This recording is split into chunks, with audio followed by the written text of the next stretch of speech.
नमस्कार मंडळी. आवळ्याची कँडी, आवळ्याचा मोरंबा, आल्याचा आलेपाक या दोन्ही रेसिपी तुम्ही वेगवेगळ्या पद्धतीने बनवून खाल्ल्या पण असतील, पण आज मी तुम्हाला आवळा आणि आले दोन्ही एकत्रित करून मोरंबा बनवायचा आहे. तो कसा बनवायचा तर जास्त वेळ न घालवता रेसिपीला आपण सुरुवात करूया. तर इथे मी 11 आवळे आणि 200 ग्रॅम आलं घेतलं आहे. आवळा स्वच्छ धुवून घेतल्यानंतर आलं मी अर्धा तास पाण्यामध्ये भिजवून ठेवले होते, त्याच्यातली पूर्ण माती निघून जाण्यासाठी. तर आल्याचं मी वरचे साल काढणार नाही, सालीसकट त्याला मी बारीक असे काप करून घेणार आहेत. तुम्हाला जर का आले किसून घालायचे असेल तर किसून घाला, पण मी आले अशा प्रकारे बारीक चिरून मिक्सर जारमध्ये वाटून घेणार आहे. जारला झाकण लावून सरसरीत वाटून घ्यायचे. तर अशा प्रकारे आले पूर्णपणे सरसरीत वाटून झाले, पेस्ट होत नाही. आता याला बाजूला ठेवून आल्याचा आणि आवळ्याचा मोरंबा करण्यासाठी आवळा मी कुकरमध्ये नाही वाफवून घेणार. आवळा तुम्हाला किसून घ्यायचा असेल तर बारीक होलच्या साह्याने किसून घ्या, नाहीतर अशा प्रकारे पातळ काप त्याचे करून घ्यायचे. पाण्यामध्ये जर का मी आवळा वाफवला त्यातले थोडे का होईना जीवनसत्व निघून जातील, त्यामुळे मी वाफवून नाही घेणार. आवळा मी असाच कच्चा मिक्सर जारमध्ये घालून वाटून घेणार आहे. आणि तुम्हाला सर्वांना माहीत आहे आवळा किती बहुगुणी, वातनाशक, पित्तनाशक आणि कफनाशक. अशा या बहुगुणी आवळ्याचा पुरेपूर वापर करून कच्चा घेऊनच मिक्सर जारमध्ये घालून सरसरीत अशा प्रकारे वाटून घ्यायचा.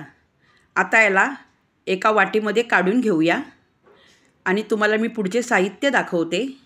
वाटीमध्ये मी 50 ग्रॅम साखर घेतली आणि 100 ग्रॅम गूळ बारीक चिरून घेतला. आलं आणि आवळा या दोघांची पेस्ट.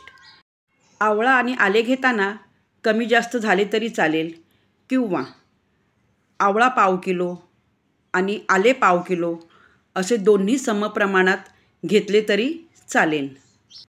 गॅसची फ्लेम मंद करून हे दोन्ही किस कढईमध्ये घालून घेतल्यानंतर एकत्रित करून 1 ते 1.5 सेकंद याला परतून घ्यायचे. आवळ्यामध्ये आणि आल्यामध्ये जे काही पाणी शिल्लक असेल ते त्याच्यामध्ये मुरून जाईल, अशा प्रकारे परतून घ्यायचे. चांगले परतून झाल्यानंतर याच्यामध्ये साखर घालून घ्यायची. साखर थोडी वितळेपर्यंत सर्व एकजीव करून चांगले परतून घ्यायचे. साखर घालून परतून झाल्यावर याच्यामध्ये गूळ घालून घ्यायचा. आता गूळ आणि साखर दोन्ही वितळेपर्यंत याला सतत परतून घ्यायचे आहे. गॅसची फ्लेम मंदच ठेवायची आणि मंद आचेवरच हे मिश्रण चांगले परतून घ्यायचे. हा मोरंबा बनविताना जास्त वेळ नाही लागत, 15 मिनिटात बनवून होतो. एकदम सोप्या पद्धतीने तुम्हाला मी मोरंबा दाखवित आहे. साखर आणि गूळ वितळत आला का त्याच्यामध्ये 1 चमचा सुंठ पावडर घालून घ्यायची आणि सुंठ पावडर घालून घेतल्यानंतर पुन्हा एकदा व्यवस्थित असे परतून घ्यायचे. सुंठ पावडर घातल्याने जळजळ आणि मळमळ कमी होण्यास मदत होते आणि पचनक्रियासुद्धा सुधारते आणि त्यामुळे सर्दी खोकल्याची लक्षणेसुद्धा दूर होतात. आता याच्यामध्ये 1 चमचा हळद घालून घ्यायची. हळदीची पावडर घातल्याने घशामध्ये खवखव, इन्फेक्शन यासारखे त्रास बरे व्हायला मदत होते. आता याच्यामध्ये 10-12 काळी मिरी घेऊन पावडर करून किंवा कुटून घालायची.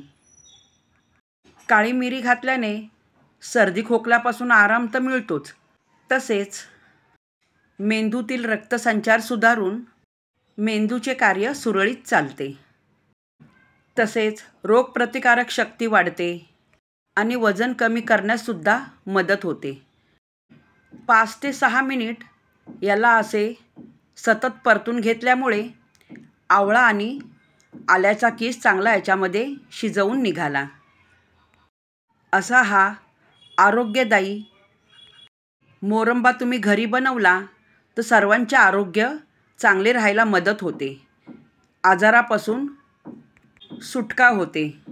आता याच्यामध्ये 1 चमचा साजूक तूप घालून घेतले. साजूक तुपामुळे हाडे मजबूत व्हायला मदत होते. तूप चांगले मिक्स करून घ्यायचे आणि साजूक तूपमुळे झोपसुद्धा शांत लागते. मिश्रण आता घट्ट होत आले. आता याला चव येण्यासाठी थोडे का होईना मीठ घालावे लागते. मीठ जर नाही घातले तर चव लागत नाही. तुम्ही पाहिजे तर असा मोरंबा केल्यावर चव घेऊन बघा, म्हणजे तुम्हाला आपोआप कळेल. मोरंबा आता चांगल्या प्रकारे शिजवून झाला. कढईतला मोरंबा एका भांड्यामध्ये घेऊन थंड करण्यासाठी अर्धा 1 तास तरी बाजूला ठेवायचा. मोरंबा एकदा का थंड झाला त्याच्यानंतर चांगली एक काचेची भरणी घ्यायची स्वच्छ, आणि त्याच्यानंतर काचेच्या भरणीमध्ये मोरंबा असा भरून घ्यायचा. हा मोरंबा बनविताना एकही थेंबसुद्धा पाण्याचा याच्यामध्ये गेलेला नाही. त्यामुळे अशा प्रकारचा मोरंबा 1 ते 2 महिने सहज टिकून राहतो. आणि आरोग्याची काळजी घेणारे जर असतील तर 15 दिवसामध्ये हा मोरंबा संपून जातो. असा हा बहुगुणी मोरंबा लहानांपासून थोरापर्यंत उपयुक्त ठरतो. लहान मुले असू द्या किंवा मोठी माणसे असू द्या, दिवसभर कधीकधी खोकला नसतो, पण रात्री झोपताना नेमकी उबळ येते आणि सतत खोकला चालू राहतो. त्यासाठी काय करायचे, झोपायच्या आधी ब्रश करायच्या अगोदर एवढा 1 चमचा मोरंबा खायचा. नंतर ब्रश करून चूळ भरून पाणी न पिता असेच झोपून जायचे. तुम्हाला सकाळपर्यंत भरपूर आराम मिळेल. ही रेसिपी तुम्हाला आवडली असेल तर नक्कीच रेसिपीला लाईक करा, शेअर करा आणि सबस्क्राईब करा.